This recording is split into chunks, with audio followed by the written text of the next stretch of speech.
どうもゆっくりレ夢ムです。今回はヤスミンに対してクリティカルキラーのヘリオスをぶつけちゃいますよ。では簡単にヘリオスの説明だけしますね。本当にざっくりなので詳しくは他の人の解説で見てね。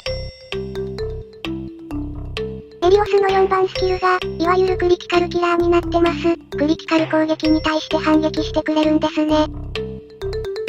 まあ2番スキルのソーラーウィンドも発動してないといけないのですが、大抵は大丈夫という印象があります。ヤスミンに飛び込まれる前には発動してる感じです。ちなみに今見てもらってるヘリオスは、自分が対ヤスミン用に作って使ってるやつです。スキルだけなのでパワーは27000ぐらいとかなり低めですがね。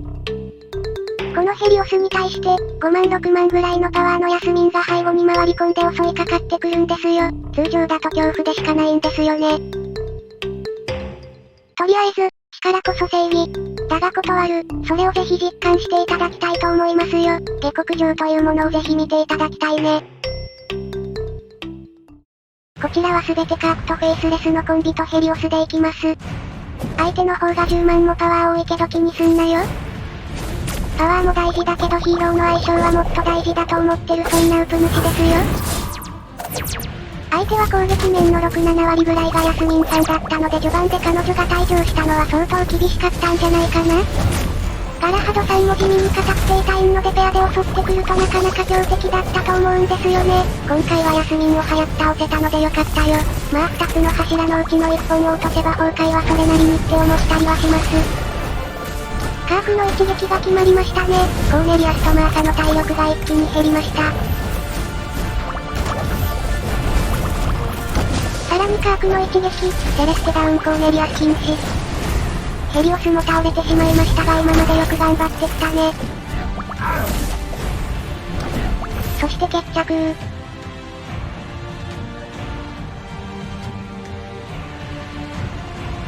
ヤスミンさんは序盤でヘリオスのカウンターにやられてしまったので活躍できずでした。アスタロスもいないので、蘇生もできずというのがヤスミンが完全に瞬殺されてしまった、という完全カウンターが決まってしまいましたね。ガラハドもいたけどやっぱりヤスミンさんの存在が大きいね。序盤で撤退されてしまうと厳しくなってしまいますよね。さて次の戦闘を見に行きましょう。相変わらず相手の方がパワーが高いですね。まあ下克上ができればそっちの方が面白いんですが。カークの右側にある光の玉がヘリオスの2番スキルです。クリティカルを出すと4番スキルでビームで反撃します。見えましたか？気づきましたか？このクリティカルに対する反撃ビームが炎の報復ってやつですよ。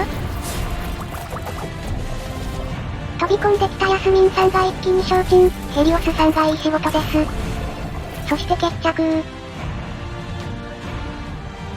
特にヘリオスさんが大活躍でしたね。蘇生分まで倒してくれたのは非常に美味しかったです。ヘリオスとヤスミンで共倒れになってくれると、残りの4体の強さが勝負の分かれ目になると思います。では次の戦闘に行きましょう。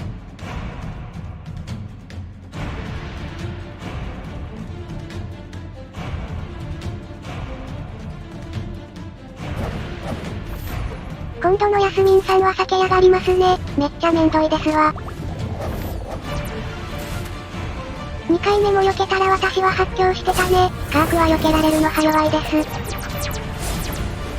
でも無事にカウンターが決まってなんとも気持ちいいよ。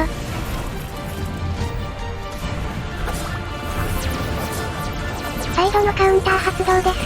ケッケッケ。そしてカークとフェイスレスのコンボで無事にゲームセットです。今回はめっちゃカウンターが発動してたね。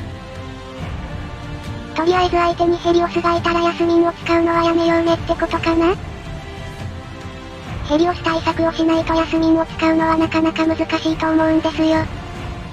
まあこんな感じでアリーナでヤスミンがいるときはカークチームにヘリオスを入れて特攻してみるんですけどね。前にこんな感じのパーティーがいましてね、ヤスミンがいるからと思って突撃してみたんですよ。序盤からキーラにサクッと刻まれてカウンターの余裕がないまま全滅しました。それ以来ヤスミンとキーラのコンビには怖くて手出しできません。ちなみに自体分のヘリオスですが、アーティファクトはほぼ投資してません。ご覧の通りだよ。4番スキルの炎の報復だけ上げればクリティカルカウンターになるみたいなので、ヤスミンに困っている方は育ててみたらいかがでしょうか？今回はヤスミンに対してクリティカルカウンターのヘリオスをぶつけてみたという企画でした。